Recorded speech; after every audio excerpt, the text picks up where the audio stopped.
உதகை அருகே உள்ள மாவனல்லா கிராமத்திற்குள் புகுந்த 2 காட்டு யானைகளால் பரபரப்பு ஏற்பட்டது. இது பற்றிய விவரங்களை செய்தியாளர் சிவசாமியிடம் கேட்டு பெறலாம். சிவசாமி, எப்போது 2 காட்டு யானைகள் ஊருக்குள் வந்தன? மக்கள் என்ன சொல்றாங்க?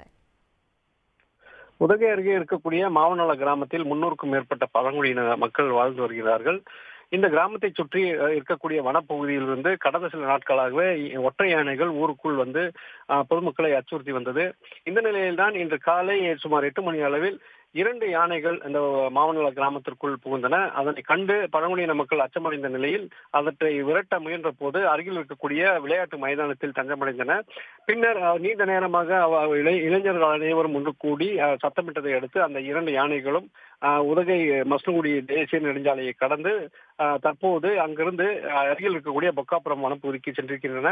குறிப்பாக இந்த 2 யானைகளில் ஒரு யானை மக்னா என்று அழைக்கக்கூடிய தந்தமில்லாத ஆண் யானை, மற்றொரு ஆண் யானையுடன் இந்த கிராமத்திற்குள் புகுந்திருக்கிறது. நேற்றிரவு கிராமத்தை ஒட்டி இருக்கக்கூடிய பகுதிகளில் சுற்றித் திரிந்த யானை இன்று காலை கிராமத்திற்குள் வந்தபோதுதான் இந்த பொதுமக்கள் அச்சமடைந்திருக்கிறார்கள். அதனைத் தொடர்ந்து அந்த யானை வந்து தற்போது விரட்டப்பட்டிருக்கிறது. சாலையை அந்த 2 யானைகள் கடந்த போது வாகன ஓட்டிகள் மிகுந்த அச்சத்திற்குள்ளாகினர். அந்த காட்சியை தான் நாம் தற்போது பார்த்துக் கொண்டிருக்கிறோம். தற்போதைய நிலையை பொறுத்தவரையில் அந்த 2 யானைகளும் பொக்காபுரம் வனப்பகுதிக்கு சென்றிருக்கக்கூடிய நிலையில் யானைகளை சிங்கார வனத்துறையினர் கண்காணித்து வருகின்றனர். விவரங்களை வழங்கியமைக்கு நன்றி சிவசாமி.